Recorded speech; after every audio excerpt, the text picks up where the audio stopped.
আপনাদের নিশ্চয়ই মনে হচ্ছে তাওয়ার মধ্যে এত বড় বড় করে বাঁধাকপি কেটে আমি কি করছি। আমি এটা বাঁধাকপি জল দিয়ে প্রথমে ভাপ দিয়ে নিচ্ছি, কারণ এটা দিয়ে আমি একটা দারুণ স্পেশাল রান্না করব। তো চলো দেখে নাও আমি এটা দিয়ে কী রান্না করছি। প্রথমে আমি ভাপ দিয়ে নিলাম বাঁধাকপিগুলো বড় বড় করে কেটে।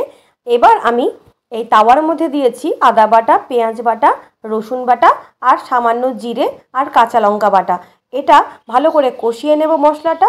তারপরে যে ভাপিয়ে রাখা বাঁধাকপি ছিল বড় বড় করে পিস করা, সেটা আমি দিয়ে দিলাম। এই রান্নাটা করতে গেলে কাটাকাটির কোনো ঝামেলাই নাই, এইভাবে বড় বড় করে কেটে দিয়ে দিতে হবে। এরপর তুমি যত খুশি ঘাটাঘাটি করো, একটা খুন্তি দিয়ে যত ইচ্ছে ঘাটাঘাটি করো, কোনো সমস্যা নেই। ঘাটাঘাটি করেও যাও, যতক্ষণ না রান্নাটা হচ্ছে তুমি এভাবে কষিয়ে যাও আর এভাবে ঘাটাঘাটি করে যাও।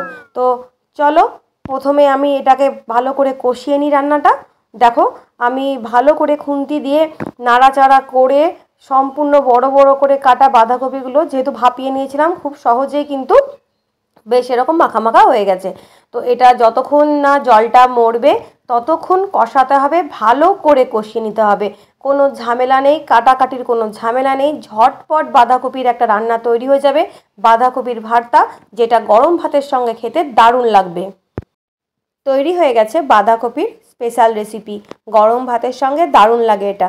তাহলে ঝটপট আমার চ্যানেলটা সাবস্ক্রাইব করে দাও, যাতে এরকম চটজলদি রান্না আরও তোমরা দেখতে পারো। তাহলে আজকের মতন টাটা, বাই বাই।